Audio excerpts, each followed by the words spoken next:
Recording 8. Practice Listening Test 2. Section 1. Renting an apartment. You will hear two men talking about renting an apartment with a third man. Read the example.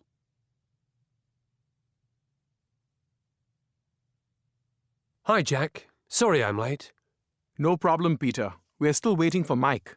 So what do you think about 96 Hobson Street? It's great. The answer is 96. On this occasion only, the first part of the conversation is played twice. Before you listen again, you have 30 seconds to read questions 1 to 6.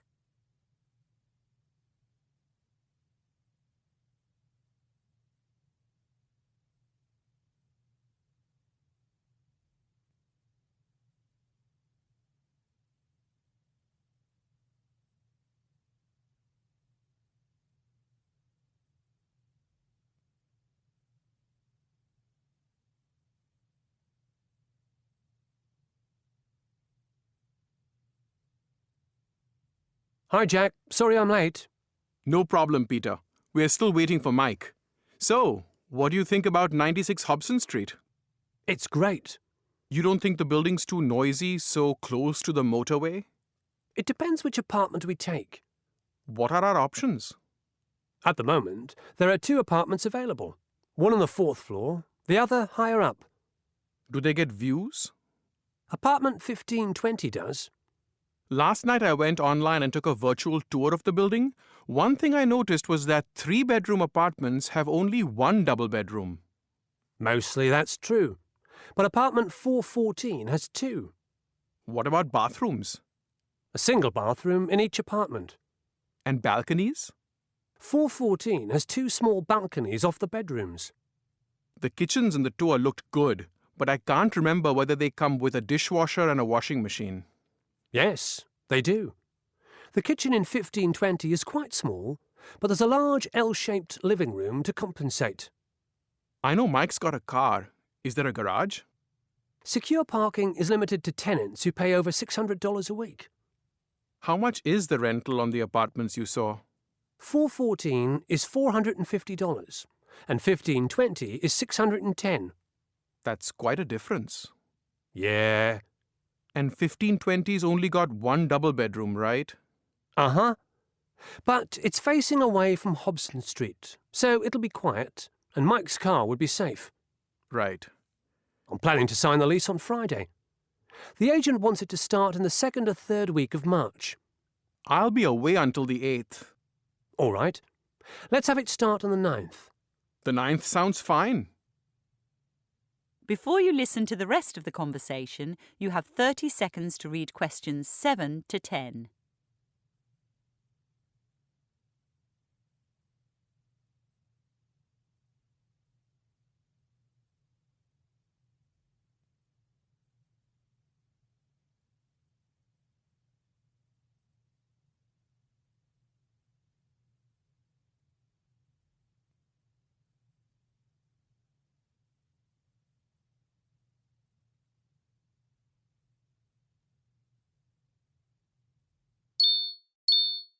Looks like Mike won't be here for another 20 minutes. That's a pity. I wonder if we could use his car to move. I'm sure we'll be able to. My dad said he'd lend a hand too, and he's got a truck. That'd be good. With a truck, we could move everything in one go. He's also got lots of stuff he doesn't need anymore. Plates, bowls, pots and pans, and a big old wooden desk. I doubt that a large desk would fit in any of the bedrooms. What we really need is a couch and some things to decorate the living room. When I rented last year, we spent lots of time before we moved in choosing nice furniture and decorations, but we neglected the basics, like rubbish bins and cleaning supplies. Then there was the problem that some people gave us weird things, like a device my aunt bought for chopping onions. I mean, all you need is a sharp knife, right? Yeah. But we did do one great thing, which we should try again. We invited the neighbors to lunch one Saturday. Complete strangers? What about the cost? The meal doesn't have to be fancy, and not everyone we ask will come. Why bother? Especially when I'll miss the football. It's just a way to show that even though we're students, we're generous and approachable. Okay. And it does pay off. One night I came home in a taxi very late. Suddenly I realized I couldn't pay the driver because I'd left my wallet somewhere. So I ran upstairs, knocked on my neighbor's door, and he lent me some money. Lucky you. All right, to sum up, we're borrowing your dad's truck, we're accepting some useful things from relatives, and we're getting to know our neighbours. You now have 30 seconds to check your answers.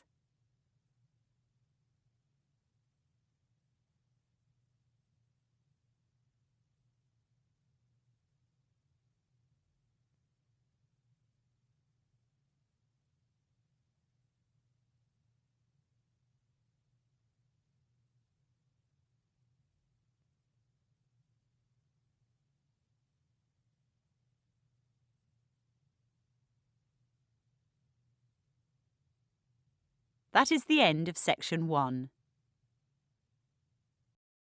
Recording 9, Section 2. Beekeeping for Beginners. You will hear a man talking about beekeeping for beginners. Before you listen, you have 30 seconds to read questions 11 to 15.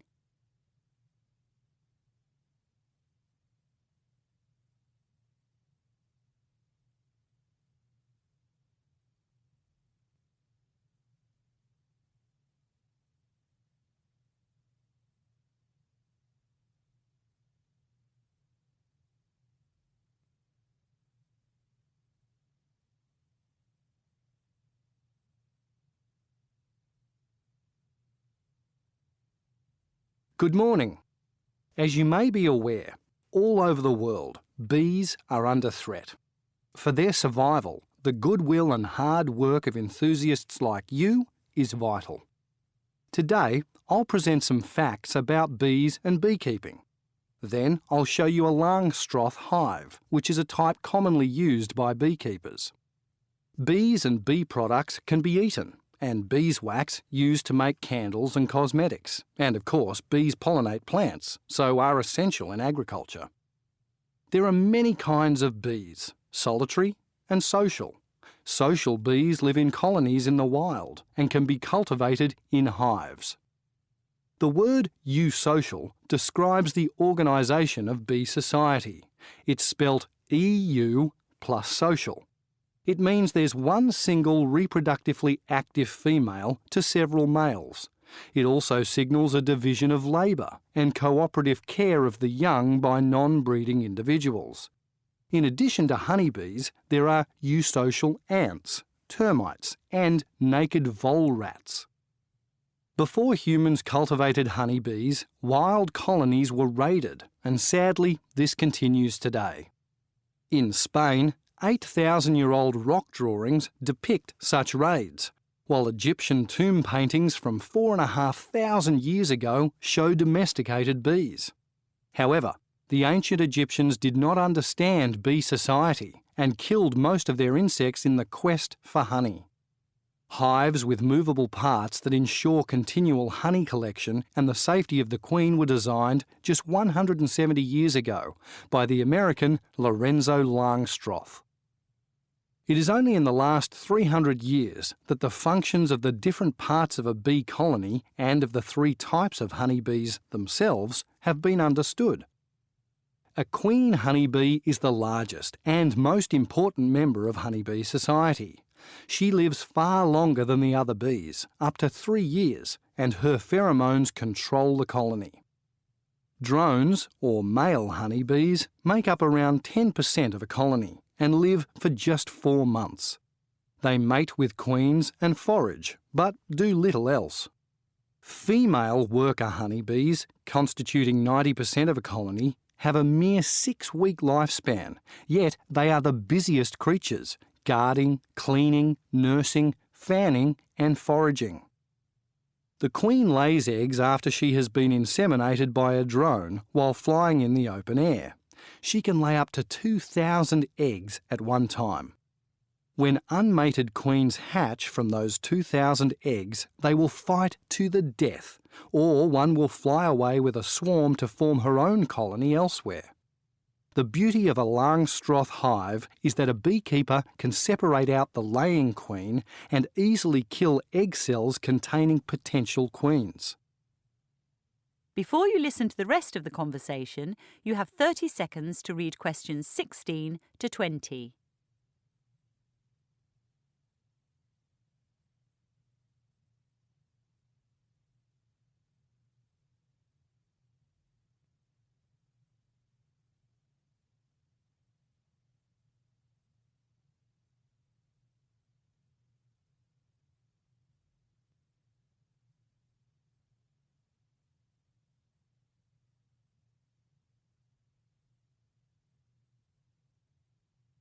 So let's look at some slides of a Langstroth hive.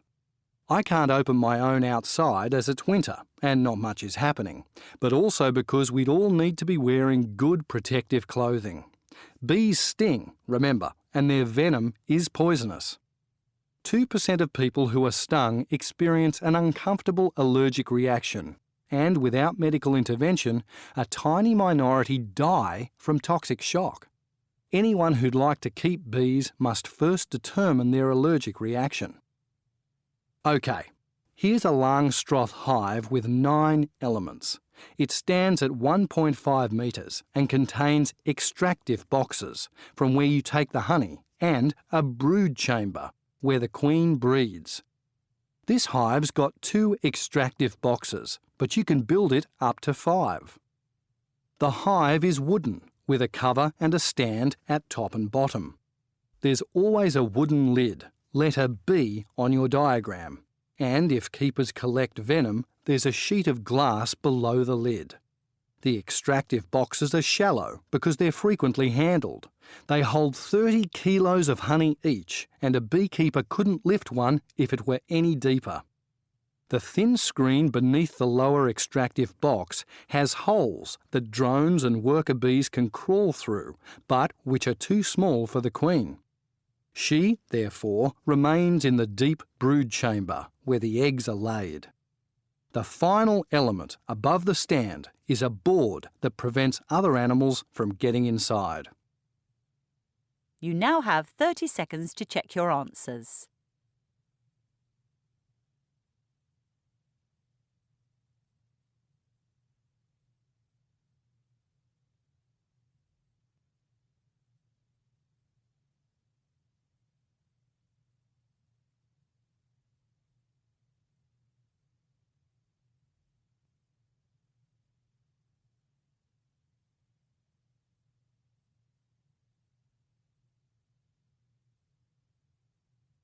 That is the end of Section 2. Recording 10, Section 3, Research into Essay Writing. You will hear 2 postgraduate students talking to their professor about their research into academic essay writing. Before you listen, you have 30 seconds to read questions 21 to 26.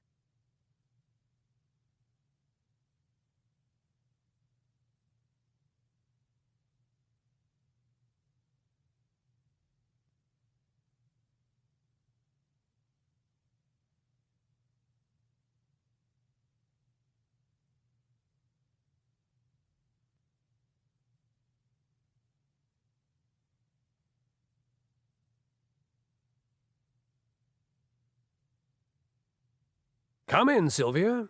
Come in, Jim. How are you? A bit tired, actually. I read 75 of the essays about smoking over the weekend. And you, Jim? I'm fine. I've read 20 so far. They're pretty interesting. A really good sample for our research. Yes, I found them stimulating. On the whole, their content is rather good. The students have done a fair bit of research. That's true. And they quote from reliable sources. The problems are more with style. Many of the ones I read seemed like oral presentations instead of academic essays. I'd agree with that. For a start, some of the vocabulary was inappropriate. Take this sentence from a conclusion. To get smokers to cut down or give up, there should be more ads on TV about the health problems, etc. Yes. Students forget that get and most phrasal verbs are spoken. Also, they need to steer clear of should and must. When a writer has a hypothesis to prove, he or she doesn't want to put the readers off with such strong language. A writer needs to use verbs like could or might instead. And avoiding adverbs like always and never is a must. After all, you never know when you'll be proven wrong. Absolutely. Over the years, many colleagues have challenged my academic papers. I see you've circled etc., Sylvia, on several essays. Etc. is okay in note-taking, but not in academic writing. Here's something else related to vocabulary. It's part of an argument about why people start smoking. At least, I think the student's written smoking. Maybe it's smocking? Go on. Men who avoid cigarettes may be assigned as nerds. This ideology makes them dare to join in smocking activities to let us know they're real men. That is interesting. I mean, there's an attempt at sophistication with assigned and ideology, but they're both used incorrectly. And nerd and real men are slang. Going back to the word smocking, I read 5 essays out of 75 in which students wrote about smocking. I must say it made me chuckle. What it does reveal is the danger of spell checkers. They can't alert a writer to words that really do exist. What exactly is smocking? Here's a dictionary definition. Ornamentation on a garment made by gathering together a section of material into tight pleats and sewing across it to make a pattern similar to a honeycomb. It sounds old-fashioned to me. Yes, I had it on a dress when I was a girl. Whatever was it doing in an essay on smoking? Before you listen to the rest of the conversation, you have 30 seconds to read questions 27 to 30.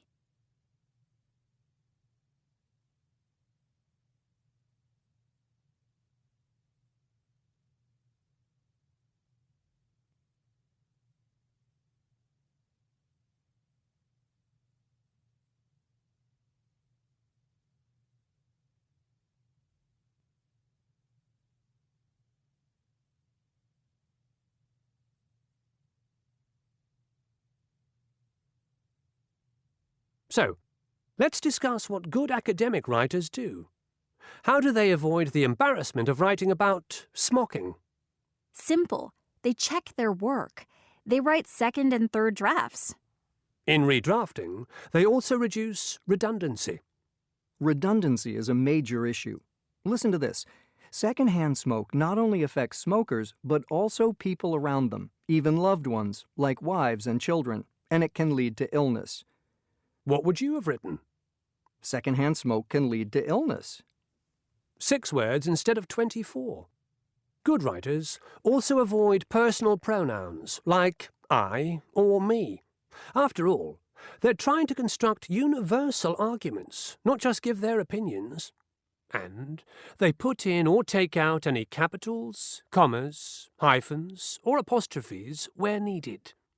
Some of the essays I read certainly needed more paragraphs. They were hard for me to follow. Indeed. An essay is not just about showing what the writer knows. It's about giving the reader an enjoyable experience. So, when do you two think you'll be ready to start the theoretical part of your research? I'm not sure. I'll see you next week about that. I've already started, but I've got so much to read. It seems to me, Sylvia, you've collected more than enough essays to analyse, and now you're in danger of reading too many academic articles. I'd limit the time for your theoretical research to 1 month. OK? Thanks. That's sound advice. You now have 30 seconds to check your answers.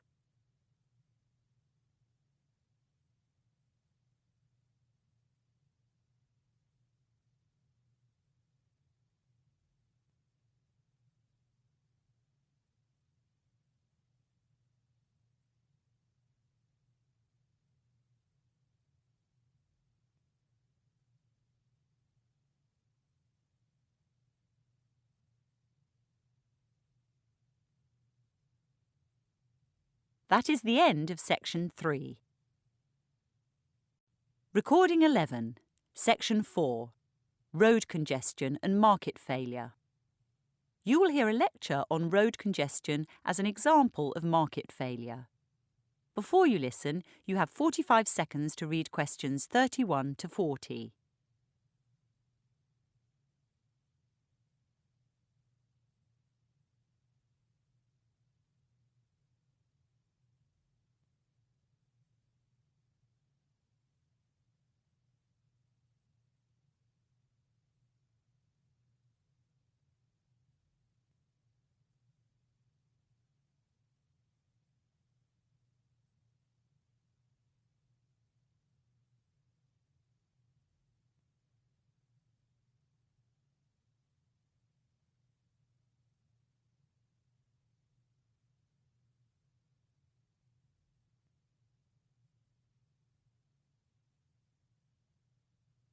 Sorry I'm late. The traffic was unbelievable. However, my lateness is pertinent to today's topic: road congestion as an example of market failure. Next week's examples will be carbon emissions and commercial fishing. But what is market failure? Broadly speaking, it's when the free market fails to develop or apportion resources efficiently. A market may fail completely or partially.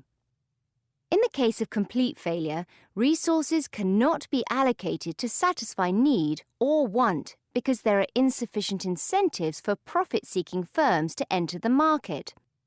Take street lighting. Without state intervention, there probably wouldn't be any, as it's unlikely private individuals would pay for it themselves. With no revenue generated and no profit earned, no firm would enter the street lighting market either. That's why taxes are set aside for public goods. There are many ways in which partial market failure occurs, but I'd like to focus on oversupply, which is when markets produce too many goods or services. It commonly occurs with demerit goods, like alcohol or tobacco, and with negative externalities. What are negative externalities? Well, the inability of consumers or producers to account for the effects of their actions on third parties. Road congestion is a classic case. Oh, let me tell you something I read last night.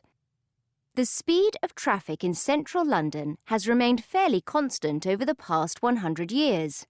Really? How can that be? Wasn't most traffic horse-drawn in 1916? Indeed, it was.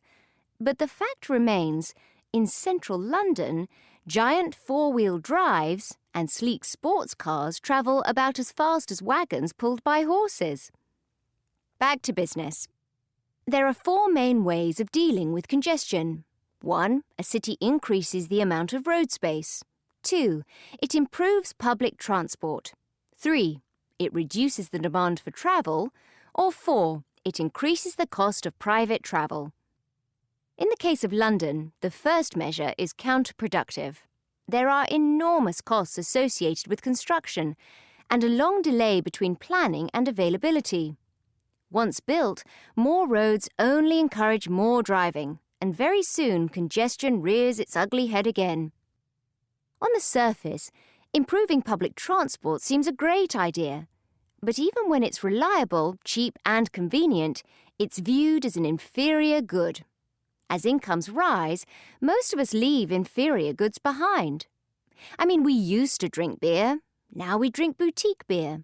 We used to holiday locally at the seaside. Now we fly to Thailand. What about reducing the demand for travel? Unfortunately, no one seems to know how to do this. The fourth option, raising the cost of private travel, has also had limited success. In London, we've experienced higher vehicle and fuel taxes, more expensive parking, and licence fees, no parking routes, and a raised driving age. But we've kept on driving. Other big cities have taken a different approach. Some Chinese cities limit drivers to 4 days a week, based on the final number of their licence plate. But the rich just buy 2 cars.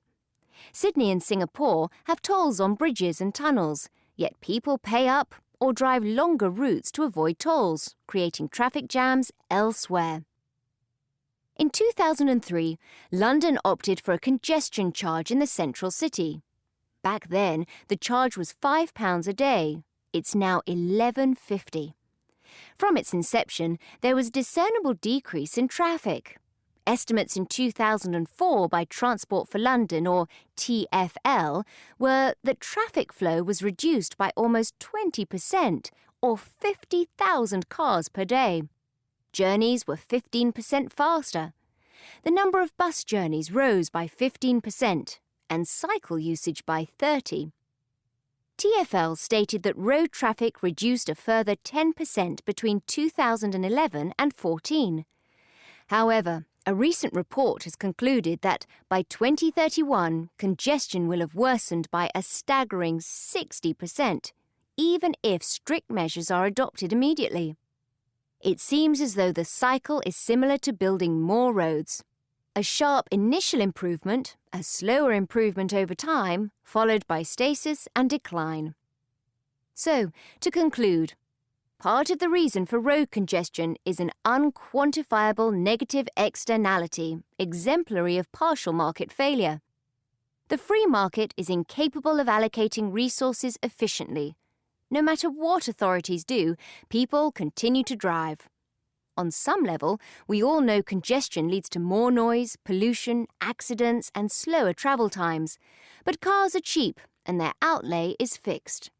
Principally, we drive because we don't consider our actions in relation to anyone else's. And even if we did, I'm not sure most people would care. That is the end of the listening test. You now have 10 minutes to transfer your answers to your answer sheet.